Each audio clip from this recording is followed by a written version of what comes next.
all because y'all wanted to be together. So they wanted to eliminate everybody that had a problem with the situation. Authorities say 7 people in the same family were shot and 5 of them were killed. A grandmother sat in a parked car. Her granddaughter walked up to the window and asked her to come inside. And she went. Of course she went. This was her own daughter's apartment, a building this family had used for years. When your grandbaby leans in the window and says, "Come in," you don't sit there asking questions, you go. That one small decision, getting out of a car, is the reason she is dead. By the time you understand why, 4 more people in her family will be gone too. Same week, same family. And the 2 people prosecutors say did it, one of them grew up calling these victims granny, auntie, brother, sister. If you are staying with us, take a second right now and hit subscribe so you don't miss where this goes next. And while you are here, tell us on the comment where in the world you are watching from. It matters to us to know how far this story have reached. And we read every single one. Let me tell you something. I've told a lot of these stories on this channel. Disappearances, cold cases, the kind of thing where a family spends years just begging somebody to look. This one is different, because this family didn't miss a single sign. They saw it coming. They made the calls. They did everything you were supposed to do, and it still ended with 5 of them in the ground. So before we get into what happened to the Mays and the Thompsons, come sit with me for a minute, because you can't understand how heavy this is until you know who these people actually were. Before the world learned their names for the worst possible reason. Let's start with Granny. Patricia May was 74 years old. For 25 years, she worked at the same university, Southern Illinois University, Edwardsville. 25 years. Same job, same community, same woman showing up every single ordinary day. That's not a work history. That's a whole life, built one regular Tuesday at a time. Around East St. Louis, most folks didn't even bother with her government name. They just called her Granny. And it didn't matter whose grandmother she actually was. If she knew you, she claimed you. Her church knew her for decades. One friend put it plain. If Patricia had one slice of bread, you had half of it. She was the glue.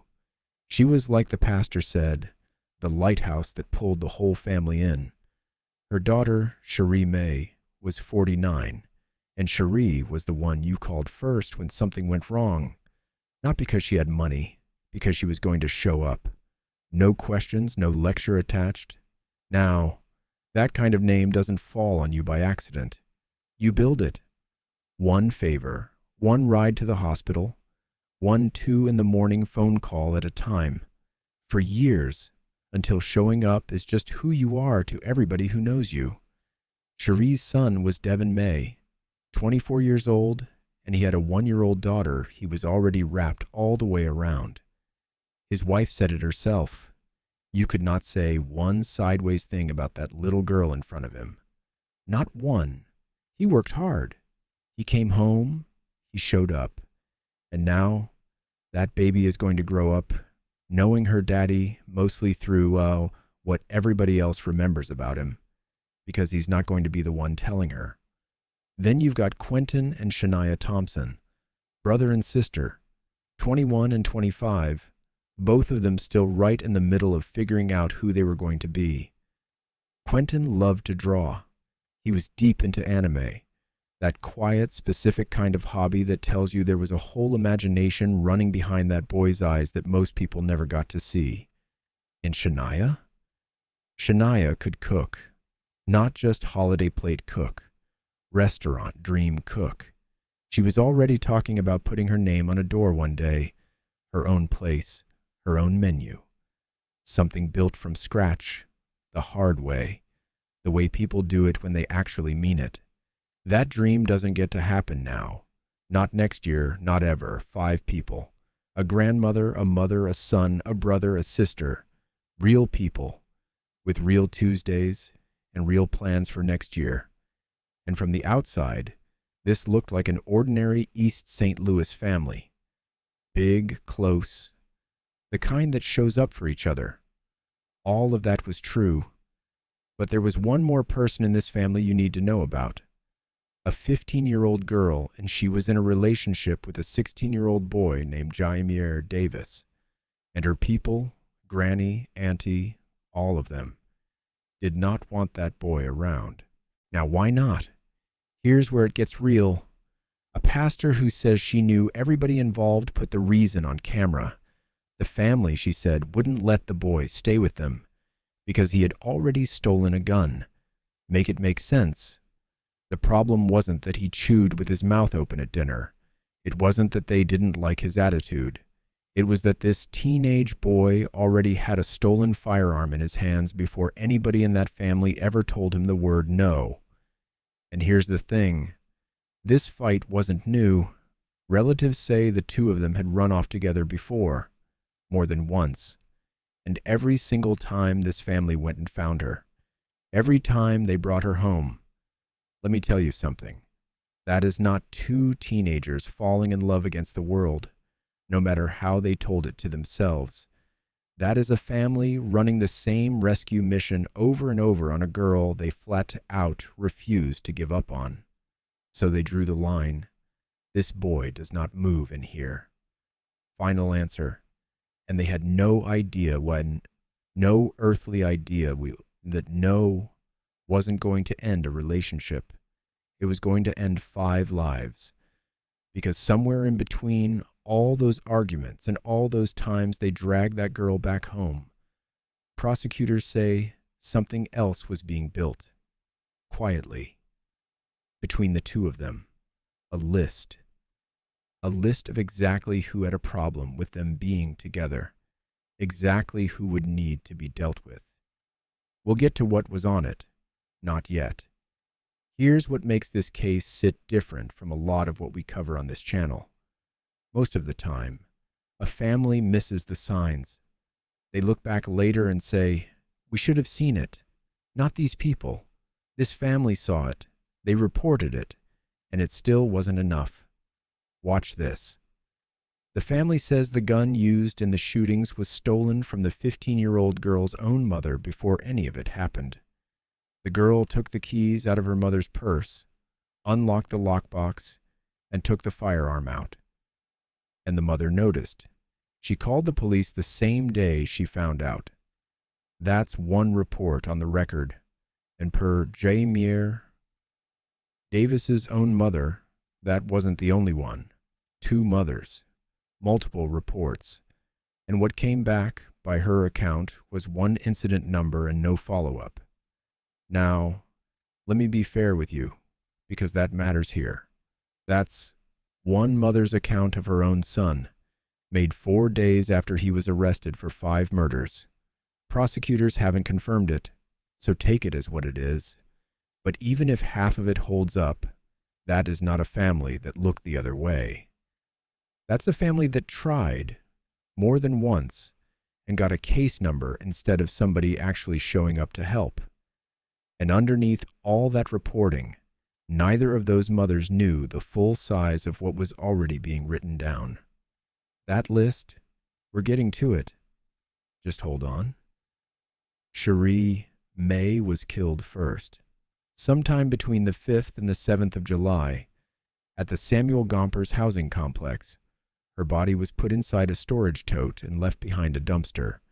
And here's the part that'll turn your stomach. Days went by before anybody even knew she was gone. She was the one who showed up for everybody, and she was lying behind a dumpster, and nobody knew yet. Then comes Sunday, the 12th.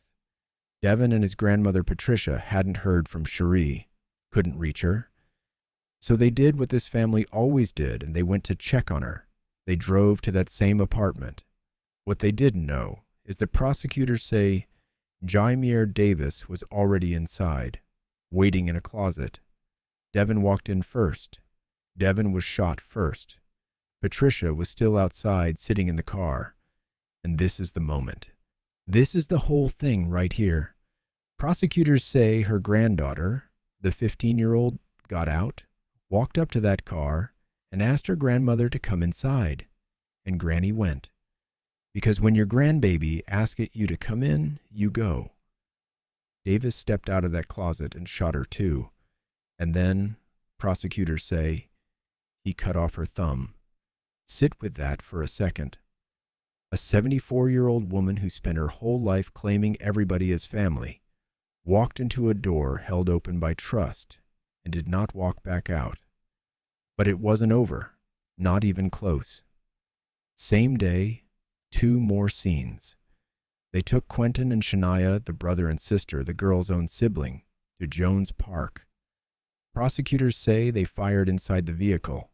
Quentin and Shania were both killed right there in that park.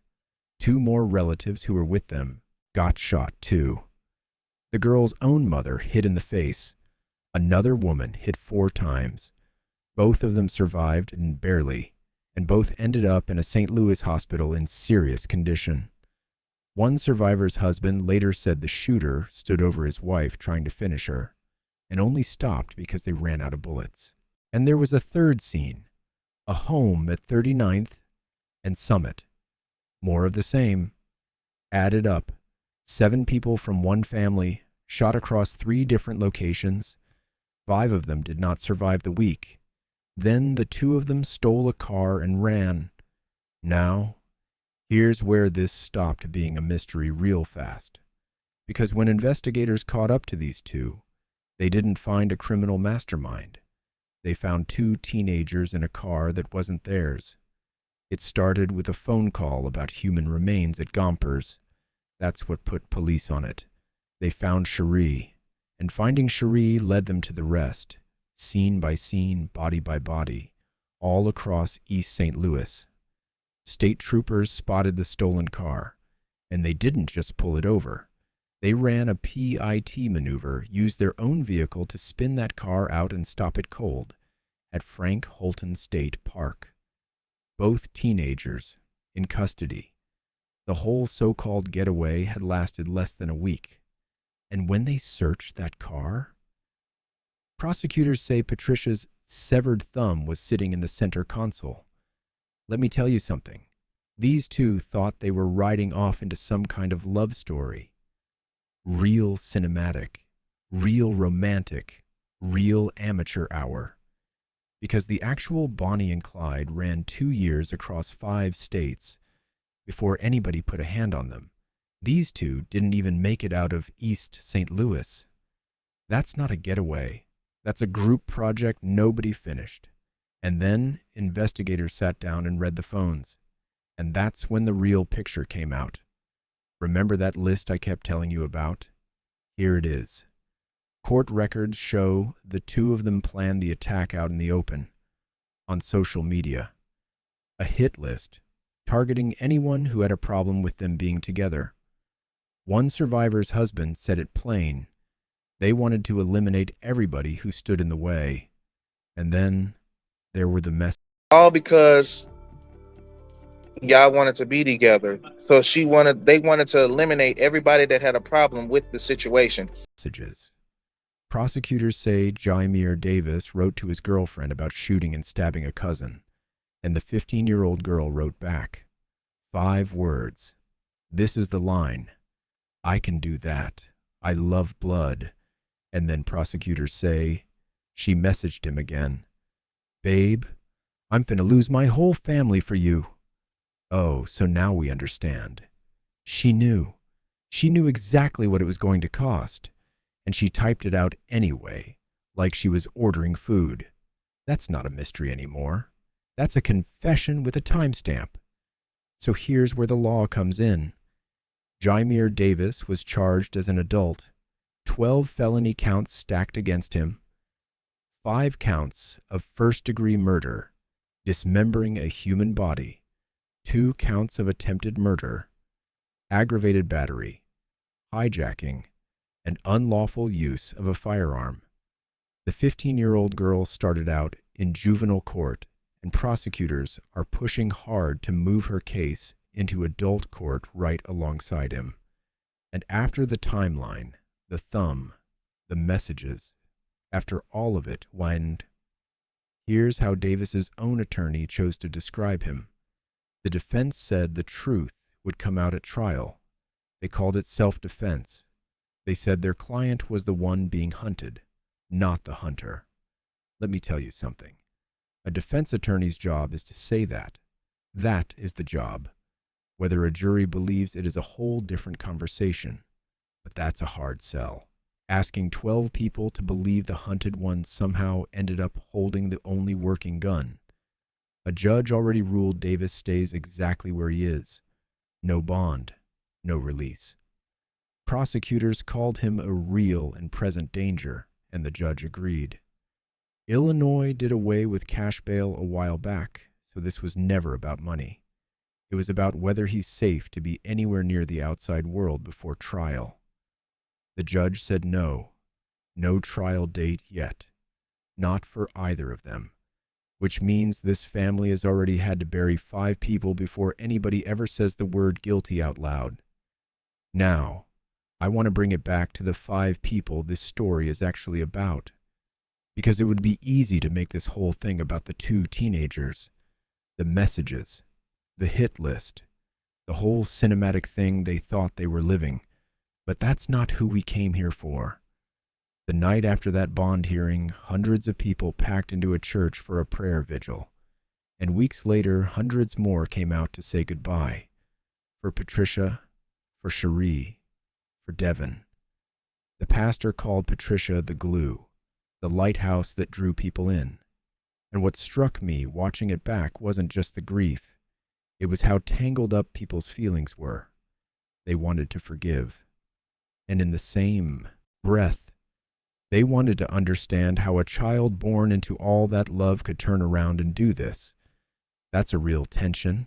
I'm not going to pretend it isn't there. But here's the thing I keep coming back to. This whole tragedy fits in one sentence. A 74-year-old woman got out of a car because somebody she loved asked her to come inside. That's it.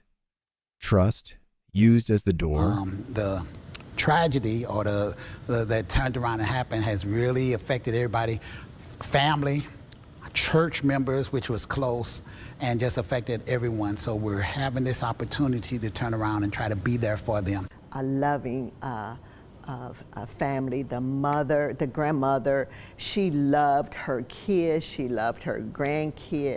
Patricia May, Cherie May, Devin May, Quentin Thompson, Shania Thompson. Say their names.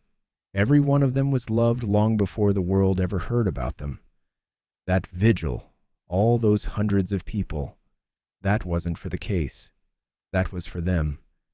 Now this case is not over. It's barely started. 2 teenagers, 12 felony counts and counting, and no verdict anywhere in sight. So if you're watching this and things have already moved, new hearing dates that push to put the 15-year-old in adult court, whatever comes next, we are going to stay on it, right here. So do me a favor. If you made it all the way to the end of this one, hit that subscribe button so you don't miss the update, because there will be one. Drop a comment and tell me, should a 15-year-old accused of planning something like this be tried as an adult? I already know that comment section is about to have a lot to say. This one was heavy, and you stayed anyway. I don't take that lightly. It's evil, but it will not keep this city down. The progress we have made will not be lost as a result of this terrible, terrible acts of violence that have occurred in this community today. It's heartbreaking all the way through. It's unacceptable. But the violence, we just can't normalize this type of violence in this community. We come so far, we have so much development that's going on in East St. Louis, we just cannot. She have half and I have half. We both had food. Just the fact that something like this could happen and you just can't believe it. This is Beyond Dark Cases. We tell the story. You pick the angle. Take care of yourselves out there.